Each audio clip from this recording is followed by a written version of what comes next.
The action on the volleyball court can come at you at fast and furious. Teams hit, block, dig, and serve their way to claim the set and get closer to a win for their team. But to find success, each volleyball player on the team needs to excel at their individual position. In this video, we are going to talk about the volleyball positions and their roles.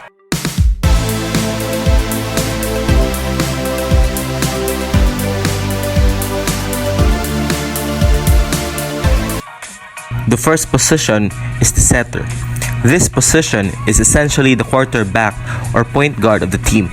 A setter runs the team's offense.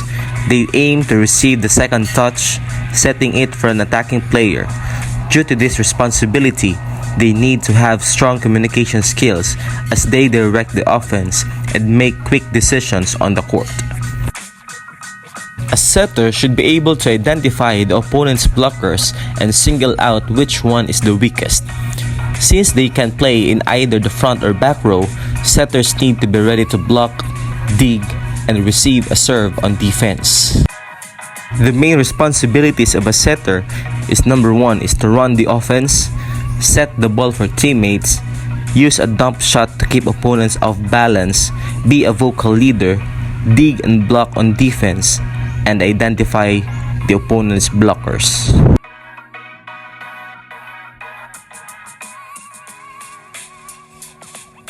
The next volleyball position is the opposite hitter.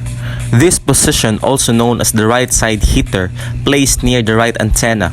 Opposite hitters tend to be players who have the most versatility and can excel on both offense and defense.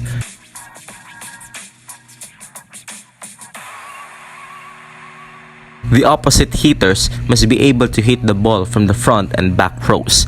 They also need to be ready to set the ball if the setter cannot do it. Defensively, they line up against the opponent's outside hitter and need to be able to work with the middle blocker on the blocks.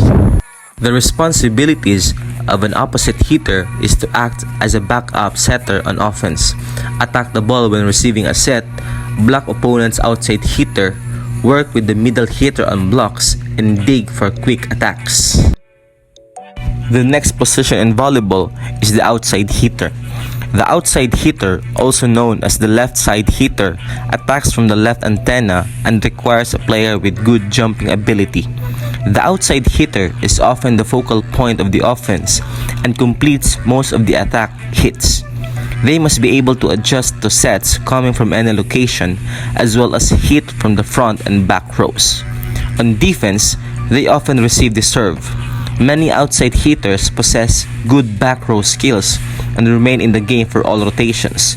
They also work with the middle hitter in blocking opponents' shots. The main responsibilities of an outside hitter are to play in both the front and back row, be the go-to hitter, one of the primary passers, read the opponent's defense and call out hitters, at the same time block often with the middle blocker.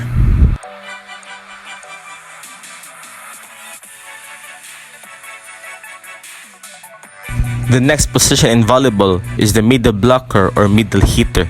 This spot is known as either the middle blocker or middle hitter. The team's tallest athlete tends to play here. Their additional height can help the player excel in this role.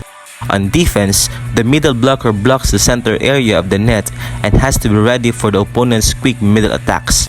But they also need to move to either side to help teammates close blocks with the opposite hitter and outside hitter.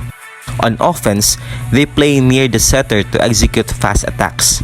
The middle hitter must be able to read the setter and adjust their approach to get the most of their attack. They can also act as a decoy to help confuse opponents and spread out their blockers. The main responsibilities of a middle blocker is to read the opponent's hitters to set up blocks, block opponents' shots, use quick attacks on offense, and act as a decoy on offense. The next volleyball position is the libero. This position focuses on defense. Liberos only play in the back row and often receive the attack or serve. Players with good passing and defensive skills have the most success at this position. However, liberos do play a key role on offense. They need to be able to turn the first touch into a solid pass to the setter. They also may need to set the ball from the back row if the setter isn't available. Liberos can come in and out of the game as needed and do not count against a team's substitutions. They also wear different colored jerseys to distinguish themselves from their teammates. But there are several things a libero cannot do. They cannot block, set an attack from the front court, or attack the ball above the height of the net. The main responsibility of a libero is to replace certain players in the back row. Be ready to dig an opponent's attack, receive the opponent's serve, set the ball if the setter isn't available. So these are the basic positions in volleyball and their responsibilities.